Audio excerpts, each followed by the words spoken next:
Hi dear friends, welcome to the YouTube channel Worldwide Tours and Travels. பேசிகிட்டு இருக்கிறது நான் உங்கள் ட்ராவல் நண்பன் ஜவஹர் அரவிந்த். குளிச்சுட்டு இருக்கிறதும் நான் உங்கள் ட்ராவல் நண்பன் ஜவஹர் அரவிந்த். துபாயில் எங்கள் ஹோட்டலுக்கு மேலே ஸ்விம்மிங் பூல் இருக்குதுன்னு சொல்லியிருந்தாங்க. இப்போ அதை நாங்கள் யூஸே பண்ண முடியல. ஃபுல்லாகவே வந்து பேக் டு பேக் வந்து எங்களுக்கு டேஸில் வந்து ஒவ்வொரு இடமும் பார்த்து முடிக்கிறதுல வந்து எனக்கு குளிக்க சுத்தமாகவே நேரமே இல்லை ஸ்விம்மிங் பூலில். அதனால் வந்து லாஸ்ட் டே வந்து ஸ்விம்மிங் பூல் என்ஜாய் பண்ணுங்கிறதுக்காக காலைல ஏர்லியராக எழுந்திரிச்சு குளிச்சுட்டு இன்றைக்கி எங்களுக்கு ஒரு பிளானுமே இல்லை. நாங்கள் ஷாப்பிங் பண்ணுறோம், அதுக்கப்புறம் வந்து கோல்ட் மார்க்கெட்டில் கோல்டு பர்ச்சேஸ் பண்ணுறோம், முடிச்சுட்டு நாங்கள் இந்தியா வந்து கிளம்புறோம். இதான் இன்றைக்கி வந்து எங்களோட ஒர்க்கு. ஷார்ட் அண்ட் ஸ்வீட்டாக முடிச்சிடலாம். இன்றைக்கி வந்து ஆஃப்டர்நூன் வரைக்கும் நாங்கள் வந்து டிவிஸு, எலக்ட்ரானிக்ஸ் ஐட்டம், கூட்ஸு, பேக்ஸ் இந்த மாதிரி ஐட்டமை வந்து நம்ம பார்க்க போகிறோம். அதுக்கப்புறம் வந்து ஆஃப்டர்நூனுக்கு மேலே வந்து நாங்கள் கோல்ட் சோக்கில் டைம் ஸ்பெண்ட் பண்ணிட்டு எங்களுக்கு ஃப்ளைட் வந்து நைட்டு 10 o'clock தான் ஃப்ளைட்டு. அதனால் எனக்கு நிறைய டைம் இருக்கிறதுனால ஈஸியாக வந்து ஷாப்பிங் பண்ணி முடிச்சுட்டு கிளம்புறது தான். அதோடு நாங்கள் துபாய் நீங்கள் பார்த்துருப்பீங்க, எங்களோட எல்லா பார்ட்ஸுமே நீங்கள் பார்த்துருப்பீங்க. இந்த பிளேலிஸ்ட் ஃபுல்லாகவே வந்து நீங்கள் துபாய் போகணும்னு ஆசைப்பட்டீங்கன்னா இந்த வீடியோ பார்த்தாலே போன ஃபீல் உங்களுக்கு வந்திருக்கும். துபாய் போயிருந்தால் எப்படி இருக்கும்ன்ற ஃபீல் வந்து உங்கள் எல்லா வீடியோஸும் வரிசையாக பார்த்துருவோம். அதோட நீங்கள் டூர்ஸ் அண்ட் ட்ராவல்ஸ் யாராவது ஆரம்பிக்கணும், டூர்ஸ் அண்ட் ட்ராவல்ஸ் பண்ணணும்னு ஐடியா இருக்கவங்களுமே இந்த வீடியோ நீங்கள் பார்க்கும் பொழுது டே 1 துபாயில் எங்கே போகலாம், டே 2 எங்கே போகலாம், டே 3 எங்கே போகலாம், டே 4 எங்கே போகலாம், டே 5 எங்கே போகலாம் அப்படின்னு ஒரு கிளியர் பேக்கேஜ் ஐடியா வந்து உங்களுக்கு வரும். ஏன் அப்படின்னா வந்து டே 1 வந்து நீங்கள் எங்கே போகணுங்கிறத வந்து ஈஸியாக உங்களுக்கு விஷுவலைஸ்டாக நீங்கள் பார்க்கும்போது நீங்கள் வந்து ஒரு ஆஸ் அ ட்ராவல் ஏஜென்ட்டாக உங்களால் சொல்கிறதுக்கு ஈஸியாக இருக்கும். டே 1 வந்து நாங்கள் காலைல சரவண பவனில் பிரேக்ஃபாஸ்ட் கொடுப்போம், நீங்கள் வந்து லஞ்ச் இந்தியன் ரெஸ்டாரண்ட் எடுப்பீங்க, செக்இன் ஆவீங்க, அன்றைக்கி வந்து ஆஃப்டர்நூன் மேலே வந்து மிராக்கிள் கார்டன் போய் பார்ப்பீங்க. அது ரொம்ப என்ஜாய்மெண்ட்டாக இருக்கும். அது ரொம்ப பெரிய சதுரடியில் வந்து பண்ணியிருக்காங்க மிராக்கிள் கார்டன்றது. அதுக்கப்புறம் வந்து க்ரூஸ் டின்னர் பார்ப்பீங்க. டின்னர் வந்து க்ரூஸில் இருக்கும். அந்த க்ரூஸில் நீங்கள் டின்னர் எடுக்கிறது. இது நாங்கள் லஞ்சு கடைசி நாள் வந்து நாங்கள் கிளம்பி போய் லஞ்சு சாப்பிட்டுட்டு வர இது ஜேர்னி தான் வந்து உங்களுக்கு போட்டிருக்கேன். நல்லா எல்லாமே வந்து ஒரு 3 ஸ்டார் 5 ஸ்டார் கேட்டகரி ஹோட்டல்ஸில் தான் நாங்கள் வந்து லஞ்ச் எடுத்துக்கிட்டோம். ஃபுட்டு, சுற்றி பார்க்குறது, வெஹிக்கிள்ஸு எல்லாமே பயங்கர சாட்டிஸ்ஃபைடாக நம்ம இந்த ட்ரிப்பு கொடுத்துருந்தோம். அதான் சொல்லி இந்த டே 1 வந்து இந்த க்ரூஸ் முடிப்பீங்க. டே 2 வந்து நீங்கள் துபாய் சிட்டி டூர் போகிறது, அதுக்கப்புறம் வந்து துபாயில் சிட்டி டூரில் என்னென்ன இடம் அட்ராக்ஷன்ஸ் பார்க்குறது, அப்புறம் லஞ்ச் வந்து நம்ம ஒரு இந்தியன் ரெஸ்டாரண்ட்டில் எடுக்கிறோம். அதுக்கப்புறம் வந்து டின்னர் வந்து டெசர்ட் சஃபாரியில் இருக்கும். டெசர்ட் சஃபாரியில் வந்து பெல்லி டான்ஸஸ், கேன்யூரா ஷோ, ஃபயர் டான்ஸ் அதெல்லாம் எப்படி இருக்கும் அப்படிங்கிறது டே 2 நீங்கள் எக்ஸ்பிளைன் பண்ணுறதுக்கு ஈஸியாக இருக்கும். அதே மாதிரி டே 3 வந்து நீங்கள் அபுதாபி சிட்டி டூர் போகிறீங்க. அபுதாபியில் என்னென்ன பார்க்குறீங்க, அபுதாபியில் கிராண்ட் மாஸ்க் எப்படி இருக்குது, ஃபெராரி வேர்ல்டு எப்படி இருக்குது, பேலஸ் வந்து எப்படி இருக்குது, பேலஸில் என்னென்ன இருக்குது, அதுக்கப்புறம் எமிரேட்ஸ் இதில் என்ன இருக்குது, இங்கே பாருங்கள் மெர்க்யூரி கோல்டு ஹோட்டல், கோல்டு வாங்க பர்ச்சேஸ் பண்ண போயிருக்கோம் நாங்கள் ஆஃப்டர்நூனுக்கு மேலே. அதுக்கப்புறம் வந்து கிராண்ட் மாஸ்க் பற்றி சொல்லிட்டேன், ஃபெராரி வேர்ல்டு பற்றி சொல்லிட்டேன், அப்புறம் எமிரேட்ஸ் பேலஸை பற்றி சொல்லியாச்சு. அப்புறம் அன்றைக்கி ஈவினிங் டே 3 ஈவினிங் வந்து நம்ம roof top at Burj Khalifa போகிறோம். ரூஃப் டாப் அட் புர்ஜ் கலிஃபாவில் என்னென்ன இருக்கும், துபாய் புர்ஜ் கலிஃபா வந்து என்றைக்கு கட்டினாங்க, எந்த வருஷத்தில் அதை ஆரம்பித்தாங்க, 5 வருஷத்தில் இவ்வளோ பெரிய வேர்ல்ட்ஸ் டாலஸ்ட் பில்டிங் கட்டியிருக்காங்கன்னா அது எப்படி கட்டினாங்க, 2004 வந்து துபாய் எப்படி பாலைவனமாக இருந்தது, பாலைவனத்துக்கு மேலே எப்படி புர்ஜ் கலிஃபா அவங்க கட்டினாங்கிறத முதற்கொண்டு டீட்டெயில்டாக உங்களுக்கு அந்த புர்ஜ் கலிஃபா வீடியோவில் நான் சொல்லியிருப்பேன். அதை பார்க்கும்போது தெரியும். இங்கே பாருங்கள், வந்து பாகிஸ்தானி டிரைவர். துபாயில் வந்து எல்லாமே வந்து மோஸ்ட்டாக வந்து பாகிஸ்தானி டிரைவர்ஸ் தான் இருப்பாங்க. ரொம்ப கைண்டாகவும் பொலைட்டாகவுமே வந்து இருப்பாங்க. இந்த மாதிரி டிஃப்ரெண்ட் மிக்ஸ்டு ரேஸ் ஆஃப் பீப்புளை வந்து நம்ம துபாயில் மட்டும்தான் பார்க்க முடியும். வேறு எந்த கண்ட்ரிலையும் வந்து நம்ம இதை பார்க்குறதுக்கு வாய்ப்பு இல்லை. ஏன்னா வந்து ஒரு இந்தியாவுக்கும் பாகிஸ்தானுக்கும் வார் எனி ஃப்ரெண்ட்லி கண்ட்ரி, நெய்பர் எப்படி இருந்தாலுமே வந்து நம்ம வீட்டுக்கும் பக்கத்து வீட்டுக்கும் சண்டை நடக்கும். அந்த மாதிரி வந்து அவங்களோட நம்ம பழகிறது, பேசுகிறது, இந்த வாய்ப்பு எல்லாமே வந்து துபாய் ட்ரிப்பில் தான் அவங்களுக்கு வந்து அமையும்.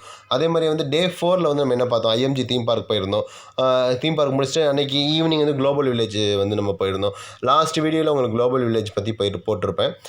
குளோபல் வில்லேஜ் இந்த மாதிரி வந்து ஒரு பேக்கேஜை எக்ஸ்பிளைன் பண்ணுறதுக்கும் அது சொல்கிறதுக்குமே வந்து உங்களுக்கு ஒரு பயங்கர ஈஸியாக இருக்கும். டே 5 வந்து நம்ம காலைல எழுந்துச்சி இந்த எலக்ட்ரானிக்ஸ் கூட்ஸ் இதெல்லாம் ஷாப்பிங் பண்ணுறோம். லஞ்சு முடிச்சுட்டு மதியானத்துக்கு மேலே வந்து கோல்டு ஷாப்பிங் பண்ணிவிட்டு ஏர்போர்ட்டில் ட்ராப் ஆகிறோம். இதுதான் வந்து ஒரு கிளியர் துபாயோட பேக்கேஜ் பிக்சர். இந்த பேக்கேஜஸை நம்ம எப்படி பண்ணுறோம் என்ன, இப்போ நம்ம கோல்ட் மார்க்கெட்லேருந்து நாங்கள் ஒரு ஷாப்பிங் எலக்ட்ரானிக்ஸ் பண்ணியிருந்தோம். அங்கே 4-5 லட்ச ரூபாய்க்கு பண்ணியிருந்ததுனால அந்த இடத்துல எங்களுக்கு ஸ்வைப் பண்ணுறதுக்கு கோல்டு 25 கிலோ கோல்டு வின் பண்ணுறதுக்கு வந்து அந்த இது கொடுத்துருந்தாங்க. அதை ஸ்வைப் பண்ண போயிருந்தோம். ஸ்வைப் பண்ணிவிட்டு நான் எல்லாமே வந்து ரிட்டர்ன் ஆகி இந்த ஏர்போர்ட் வந்துட்டோம். இப்போ டோட்டலாக ஷாப்பிங் எல்லாமே முடிச்சு கோல்டு எல்லாமே முடிச்சுட்டு ஏர்போர்ட் வந்து இந்த ஜிஎஸ்டி நாங்கள் கோல்டு வாங்கினதோட ஜிஎஸ்டி கிளைம் பண்ணுறதுக்காக நாங்கள் வந்து வெயிட் பண்ணிகிட்ருக்கோம். ஜிஎஸ்டி கிளைம் பண்ணி முடிச்சுட்டு டியூட்டி பெய்டில் போயிட்டு நம்ம சாக்லேட்ஸு ஃப்ரெண்ட்ஸுக்கு என்னென்ன டியூட்டி பெய்டில் வாங்கணுமோ, நீங்கள் டியூட்டி பெய்டில் என்றைக்குமே வாங்குகிற ஐட்டம் வந்து லக்கேஜோட வந்து உங்களுக்கு ஆட் ஆகாது. லக்கேஜ் வந்து இப்போ 40 kg எடுத்துகிட்டு போகலாம். எமிரேட்ஸில் 30 kg லக்கேஜ் இருக்குன்னா லக்கேஜ் மேலே 7 kg ஹேண்ட் லக்கேஜ் நம்ம எடுத்துகிட்டு போவோம். ஹேண்ட் லக்கேஜுக்கு மேலே நீங்கள் இங்கே வந்து ட்ரிங்க்கோ லிக்கரோ இல்லை சாக்லேட்ஸோ இந்த மாதிரி ஏதாவது வாங்குனீங்கன்னா கூட அது வந்து லக்கேஜில் கணக்கு வராது. அது வந்து எதுலேயுமே கணக்கு வராது. நீங்கள் கையில் ஹேண்ட் கேரி பண்ணி எடுத்துகிட்டு போயிட்டு அதை எடுத்துகிட்டு போய் தரலாம் நீங்கள் யாருக்கு வேணாலும். அதனால் டியூட்டி பெய்டில் வந்து எல்லாமே நிறைய ஷாப்பிங் பண்ணுவாங்க. இந்தியாவுக்கு கால் பண்ணி பேசுகிறேன், ஹலோ இந்த மாதிரிம்மா நான் கிளம்பிட்டேன் துபாயிலேருந்து, நெக்ஸ்ட் வந்து இந்தியா தான் வரேன், சந்தோஷமாக இருங்க அப்படின்னு சொல்லி வீட்டுக்கு நான் ஃபோன் பண்ணி சொல்கிறேன். எல்லாமே பயங்கர ஹாப்பியாக இருக்காங்க. ரொம்ப மிஸ் பண்ணியிருந்தாங்க நம்ம வீட்டில். ஒரு 5 நாள் வந்து எல்லாத்தையும் விட்டுட்டு போயிருந்தது. நாங்கள் வந்து நானே என்ஜாய்மெண்ட்டாக எனக்கு இருந்தது இந்த ட்ரிப்பு. நீங்கள் பார்க்கும்போதுமே இது நிறைய என்ஜாய்மெண்ட்டாக இருந்திருக்கும்னு நினைக்கிறேன். இதில் ஏதாவது கரெக்ஷன்ஸோ சேஞ்சஸோ இருந்ததுன்னா கீழே கமெண்ட்டில் போடுங்க. அது எப்படியாப்பட்ட கமெண்ட்டாக இருந்தாலும் போடுங்க, அதை முடிஞ்ச வரைக்கும் ரெக்டிஃபை பண்ணிக்கிறோம், அதை சேஞ்ச் பண்ணிக்கிறோம். நெக்ஸ்ட் வீடியோவில் வந்து உங்களுக்கு கிளியர் கட்டாக இன்னும் எங்களால் டெலிவரபிளாக சொல்ல முடியும். இதான் எமிரேட்ஸ் ஃப்ளைட்டு. எமிரேட்ஸ் ஃப்ளைட் வந்து ஒன் ஆஃப் த காஸ்ட்லியஸ்ட் ஃப்ளைட்னு இதோட ஃபஸ்ட்டு வீடியோவில் சொல்லியிருந்தேன். டிக்கெட் ரொம்ப காஸ்ட்லி, எக்ஸ்பென்சிவ். ஃப்ளைட்டுக்குள்ளார போகிற இடம் வந்து ஸ்பேஸ் இப்படி தான் இருக்கும். லைனாக க்யூவில் தான் வந்து நம்ம போகிற மாதிரி இருக்கும். க்யூ மெயின்டைன் பண்ணணும். அதே மாதிரி வந்து அங்கே இருக்க ஏர் ஹோஸ்டர்ஸ்லாம் வந்து பயங்கர சாஃப்டாகவும் க்யூட்டாகவும் வந்து பொறுமையாக வந்து பதில் சொல்லி, கேமரா மற்ற எந்த ஃப்ளைட்டில் நீங்கள் இவ்வளோ மாதிரி கேமராலாம் எடுத்துகிட்டு போகக்கூடாது, இப்படிலாம் எடுத்துகிட்டு போகக்கூடாது அப்படின்னு சொல்லுவாங்க. அந்த மாதிரிலாம் எதுவும் சொல்லாமல் பொலைட்டாக வந்து நம்மளை பார்த்துப்பாங்க, டேக் கேர் பண்ணிப்பாங்க. ஃப்ளைட்டோட எக்ஸ்பீரியன்ஸுமே வந்து எங்களுக்கு மேக்ஸிவாக இருந்தது. வேர்ல்டு வைட் டூர்ஸ் அண்ட் ட்ராவல்ஸில் வந்து எந்த ஒரு பேக்கேஜுமே நாங்கள் தரமாக வந்து கொடுத்துருக்கோம். நல்ல பெஸ்ட்டு ரேட்டு, கம்மியான ரேட்டில் நல்ல பெஸ்ட்டு பேக்கேஜ் தரமாக கொடுக்கணுன்னு தான் நம்ம பிளான் பண்ணி ஆரம்பித்தது. உங்களுக்கு ட்ராவல் சம்மந்தமாக எந்த ஒரு டவுட்ஸோ இல்லை டூரிசம் சம்மந்தமாக எந்த ஒரு டவுட்ஸாக இருந்தாலும் நீங்கள் கமெண்ட்டில் போடுங்க. அது நான் வந்து ரெஸ்பாண்ட் பண்ணுவேன், 24/7 ரெஸ்பாண்ட் பண்ணுவேன். ஃப்ளைட்டில் நீங்கள் பறக்கும்போது கீழே எல்லாம் ஃபுல்லாக அப்படி தான். நம்ம சேலமில் இருக்க ஏற்காடு இல்லை ஹில் ஸ்டேஷன்லேருந்து நீங்கள் கீழே பார்த்தீங்கன்னா இந்த மாதிரி தான் இருக்கும். அதுமாதிரி ஃப்ளைட்லேருந்து பார்க்கும்போதுமே வந்து துபாய் வந்து பயங்கர அழகு. ஃப்ளைட்டில் பார்க்குறது மட்டும் அழகு இல்லை, எப்போவுமே வந்து துபாய் அழகான ஒரு சிட்டி தான். இந்த வீடியோஸ் எல்லாமே வந்து 2018 எடுத்தது. 18 எடுக்கும்போது எனக்கு யூடியூப் சேனல் ஆரம்பிக்கிற ஐடியாவே இல்லை. சும்மா ஒரு வந்தோம் எடுத்தோங்கிற மாதிரி தான் எடுத்தேன். இப்போ இந்த ஐடியா வந்ததுக்கப்புறம் தான் டோட்டல் அதையும் க்ளப் பண்ணி ஒரு வீடியோவை தேடி எடுத்து அழகாக டிசைன் பண்ணி டெலிவரபுளாக ஒரு டூரு வந்து நீங்கள் ஒரு 50,000 செலவு பண்ணி போனீங்கன்னா அந்த டூரில் என்னென்ன பார்ப்பீங்க, என்னென்ன பார்க்க வேண்டிய இடங்கள் இருக்குது அப்படிங்கிறத எக்ஸ்பிளைன் பண்ணுங்கிறதுக்காக தான் வந்து தெளிவாக எடுத்து உங்களுக்கு போட்டு. அதே மாதிரியே வந்து நம்ம துபாய் வீடியோவில் வந்து அங்கங்கே கொஞ்சம் கொஞ்சம் ஷேக் இருக்குது அப்படின்னு சொல்லியிருந்தாங்க. எனக்கு ஃபஸ்ட்டு புரியல, எங்கே துபாய் முழுக்கவே ஷேக்கு தானே இருக்காங்க, வீடியோவில் கொஞ்சம் கொஞ்சம் ஷேக் வந்தால் என்ன அப்படின்னு சொல்லியிருந்தேன். வீடியோவோட குவாலிட்டியில் கொஞ்சம் ஷேக் இருக்குது அப்படின்னு சொல்லி. ஏன்னா இந்த வீடியோ ஃபுல்லாகவே வந்து ரொம்ப ஹை குவாலிட்டியில் கொடுக்கணுன்னு தான் எடுத்திருந்தோம் அப்படின்னு நீங்கள் நினைக்கிறீங்க. கேஷுவலாக ஐஃபோனில் தான் எடுத்திருந்தேன். எடுத்த வீடியோ தான் எல்லாமே. அதனால வந்து கொஞ்சம் கொஞ்சம் அந்த ஷேக் இருக்கும், கொஞ்சம் அட்ஜஸ்ட் பண்ணிக்கோங்க.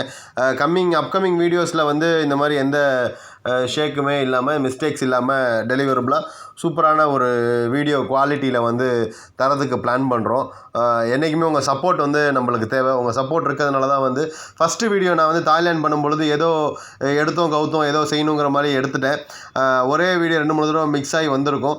அதுக்கப்புறம் வந்து நீங்களாம் கொடுத்த சப்போர்ட்னால தான் வந்து டெய்லியுமே ஒரு வீடியோ போடணும் ட்ராவல் அப்டேட்ஸ் பற்றி. மக்களுக்கு வந்து ட்ராவலிங் பற்றியான ஃபுல் உணர்வை வந்து நம்ம கொண்டு வரணும். கண்ட்ரி ட்ராவல் பண்ணுறது ரொம்ப ஈஸி தான் அப்படிங்கிறதுக்காக எல்லாமே பண்ணணும்னு சொல்லி மனசுக்குள்ள ஸ்போர்ட்டிவாக வந்தது. அதோட இதுதான் வந்து டெய்லி ஒவ்வொரு வீடியோ எவ்வளோ கஷ்டமாக இருந்தாலும் ஒரு வீடியோ ஈஸியாக நம்ம யூடியூப்பில் பார்த்துறோம். ஆனால் ஒரு வீடியோட மேக்கிங், அதை பண்ணி வெளியில் அவுட்புட் கொண்டு வந்து அதோட வாய்ஸை மர்ச் பண்ணி அதை எடிட்டிங் பண்ணி அதில் லோகோ வச்சு ஒன்றையும் பண்ணி கொண்டு வரதுக்கு ஒரு வீடியோவுக்கு மேக்ஸிமம் வந்து 6 to 8 hours வந்து டைம் செலவாகுது. ஏற்கனவே எடுத்து வச்ச வீடியோ தான், இதை பண்ணுறதுக்கே செலவாகுது. ஆனால் நிறைய யூடியூபர்ஸ் வந்து எவ்வளோ ஈஸியாக வீடியோ ஒரு நாளைக்கு 2 வீடியோலாம் போடுறதுலாம் வந்து பெரிய விஷயந்தான். டீம் இருக்கும்னு நினைக்கிறேன். நம்மளுக்கு வந்து டீம் பெருசாக இல்லை. நானே நம்மளே ஒர்க் பண்ணி நம்மளே பண்ணி எல்லாம் தன் கையே தனக்கு உதவி மாதிரி பண்ணுறதுனால வந்து கொஞ்சம் இதாக இருக்குது. இதான் ஃபைனல். நாங்கள் வந்து ஃப்ளைட் விட்டு வெளில போகிறோம். Bye Dubai. We are going to India. ரொம்ப ஹாப்பியாக இருந்தது இந்த துபாய் ட்ரிப்பு. தேங்க்ஸ் ஃபார் வாட்சிங். இதான் வந்து இங்கே பாருங்கள், இதுதான் வந்து பிஸ்னஸ் கிளாஸ் பேசஞ்சர்ஸோட இடம். அண்ட் தேங்க்ஸ் ஃபார் வாட்சிங் this video. Thanks for your huge support. Thank you, bye. இது நம்ம ஆஃபீஸ் அட்ரஸ், ஃபோன் நம்பர் எதாக இருந்தாலும் காண்டாக்ட் பண்ணுங்கள்.